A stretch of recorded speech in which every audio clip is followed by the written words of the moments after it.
Good morning friends. GST platform के YouTube channel में आप सभी का स्वागत है। जी हाँ फ्रेंड्स, जीएसटी रिटर्न्स के अंदर काफ़ी बड़े अमेंडमेंट्स जो हैं वो प्रपोज कर दिए गए हैं, जो आपको समझना बेहद ज़रूरी है। जुड़े रहिएगा इस वीडियो के एंड तक ताकि आपको भी GSTR 3B, GSTR 1, annual return या फिर आपका जो सेक्शन 44 के अंदर रिकंसिलिएशन स्टेटमेंट जाता है या सेक्शन 52 के अंदर जो रिटर्न्स जाती हैं उसको लेकर के जो चेंजेस किए गए वो अच्छे से समझ में आ जाए।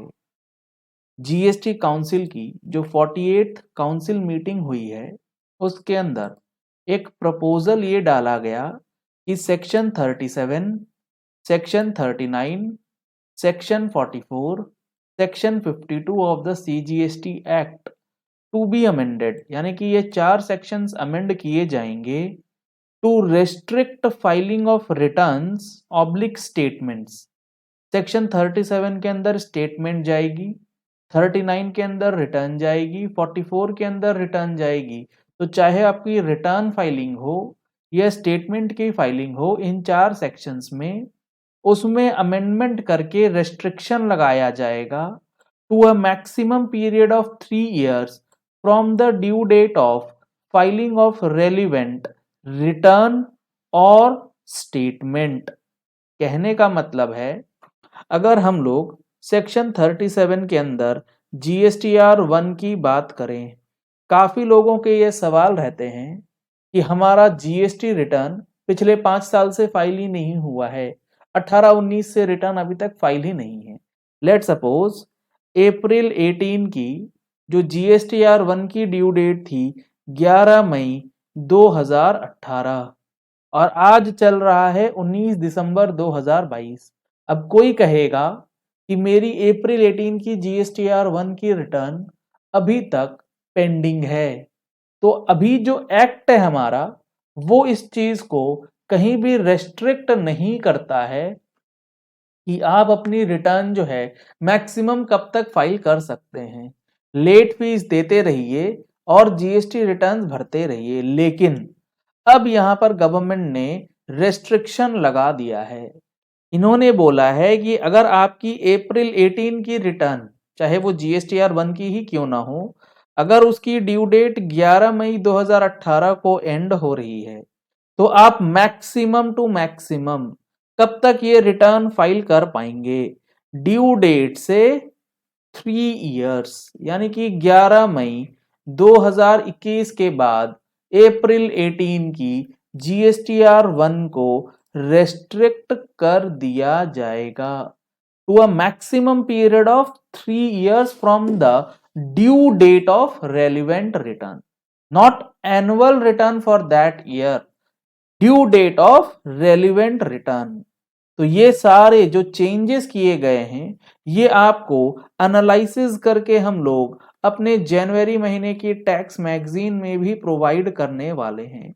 अगर आप लोगों ने अभी तक टैक्स मैगजीन का सब्सक्रिप्शन नहीं लिया है तो दिए गए नंबर्स पे कॉल करके व्हाट्सएप करके टैक्स मैगजीन का सब्सक्रिप्शन ले सकते हैं। अब जो दूसरा है, अगर हम लोग बात करते हैं सेक्शन 44 की, ये कहता है जीएसटी एनुअल रिटर्न और जीएसटीआर 9C के लिए। अब जैसे 17-18 की एनुअल रिटर्न किसी की ड्यू है और वो ये चाहता है कि वो अपनी एनुअल रिटर्न आज भर ले 17-18 के लिए, तो फिलहाल जीएसटी प्रोविजंस में कहीं ऐसा रिस्ट्रिक्शन नहीं है। लेकिन आने वाले समय में जो ये प्रपोजल्स डाले गए हैं, 17-18 की अगर बात करें तो इसकी ड्यू डेट 2020 रखी गई थी या 2019 रखी गई होगी। जो ड्यू डेट ऑफ रिटर्न है उस ड्यू डेट के 3 साल के बाद आपको जीएसटी एनुअल रिटर्न भी नहीं भरने दिया जाएगा। सिमिलरली जीएसटीआर 3B की जो रिटर्न फाइल होती है उसके अंदर भी आपको ड्यू डेट के 3 साल के बाद रेस्ट्रिक्टेड फाइलिंग जो है वो दिया जाएगा और उस महीने की रिटर्न फाइलिंग फ्रीज कर दी जाएगी। तो ये काफी इंपॉर्टेंट चेंज किया गया है जीएसटी रिटर्न में, जहां पर 3 इयर्स के बाद नॉन फाइलिंग का एक कंडीशन आने जा रहा है। फाइनेंशियल ईयर 21-22 के एनुअल रिटर्न के लिए डेट एक्सटेंशन नहीं आने जा रही है।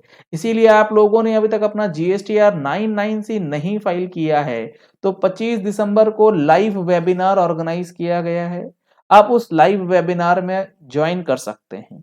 आपके पास समय नहीं है तो आप उसके लिए हमारा रिकॉर्डेड सेशन भी परचेज कर सकते हैं, जिसका लिंक आपको वीडियो के डिस्क्रिप्शन बॉक्स में दिया गया है, और इसको अपने कन्वीनियंस के हिसाब से जब मर्जी चाहें आप देख सकते हैं, या फिर सेम नंबर पे कॉल करके व्हाट्सएप करके लाइव रिकॉर्डेड दोनों ही सेशंस का डिटेल जो है आप ले सकते हैं। अब यहां जीएसटीआर 3B1 एनुअल रिटर्न के 3 इयर्स कैपिंग के बाद एक और चेंज किया जा रहा है जीएसटीआर 1 में, जो मोस्ट अवेटेड है। ये क्या है? GSTR 1 to be amended to provide for reporting of details of supplies made through e-commerce operators covered under section 52 and section 9 subsection 5 of CGST Act by the supplier and reporting by the e-commerce operator in respect of supplies made under subsection 5 of section 9 of CGST Act।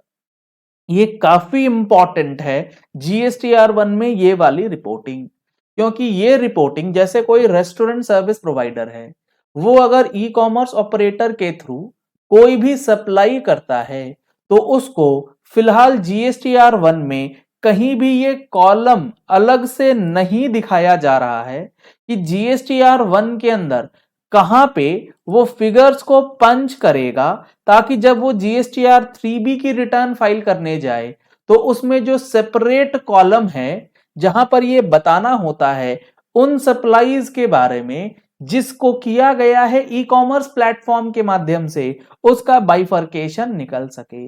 तो इसके लिए GSTR 1 के tables को amend किया जाएगा, जहां पर supplies made through e commerce operator जो सेक्शन 52 में है, सेक्शन 9 सब सेक्शन 5 के अंदर जो सर्विसेज या सप्लाईज कवर की गई हैं, जिसमें बेसिकली टैक्स पे करने की लायबिलिटी ई कॉमर्स ऑपरेटर की होती है, ना कि सर्विस प्रोवाइडर की।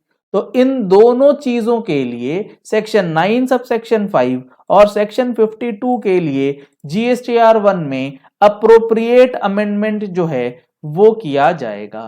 अगर अभी आप देखेंगे B2C के अंदर, तो यहां पर कोई भी ऑप्शन नहीं है ये दर्शाने के लिए कि आपने जो ये सप्लाई करी है ये ई कॉमर्स प्लेटफॉर्म के थ्रू है या फिर अदरवाइज ई कॉमर्स प्लेटफॉर्म के थ्रू नहीं करी गई है।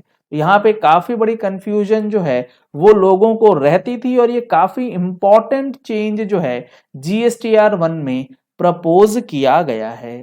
तो जीएसटी रिटर्न्स के अंदर ये दो मेजर अमेंडमेंट्स चेंजेस जो हैं वो प्रपोज कर दिए गए हैं, जिसके लिए अब आपको तैयारी करनी है। और आपकी अगर पुरानी कोई भी रिटर्न पेंडिंग है जो 3 साल से ऊपर ड्यू हो चुकी है, उसे जल्द से जल्द फाइल कर लीजिएगा। जैसे ही ये चीजें अमेंड हो जाएंगी, नोटिफाई हो जाएंगी, आपकी फाइलिंग जो है वो पूरी तरीके से रेस्ट्रिक्टेड कैटेगरी में जा चुकी हैं।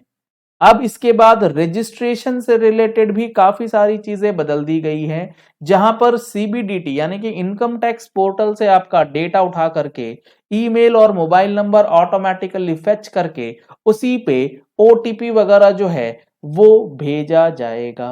तो आने वाले समय में जीएसटी रजिस्ट्रेशन हो, जीएसटी रिटर्न्स हो, चाहे वो 1 हो चाहे वो 3B हो, उसके लिए भी काफी सारी चीजें जो हैं वो बदलने जा रही हैं। चलिए इस वीडियो को यही एंड करते हैं। आशा करते हैं आपको ये पॉइंट अब क्लियर हो गया होगा कि जीएसटी रिटर्न्स के अंदर जो रेस्ट्रिक्शंस लगाए जा रहे हैं, जो न्यू कंडीशंस और न्यू चेंजेस किए जा रहे हैं, इसका इम्पैक्ट आपके ऊपर किस तरीके से पड़ेगा। अगर आपने हमारे चैनल पे फर्स्ट टाइम ट्यून इन किया है तो चैनल को सब्सक्राइब करने के लिए नीचे दिया गया रेड कलर का सब्सक्राइब बटन प्रेस कर लीजिए। साथ में जो बेल आइकन है उसे प्रेस कर लीजिएगा, ताकि वीडियोस की नोटिफिकेशंस आप तक रेगुलरली पहुंचती रहें। Thank you and have a nice day.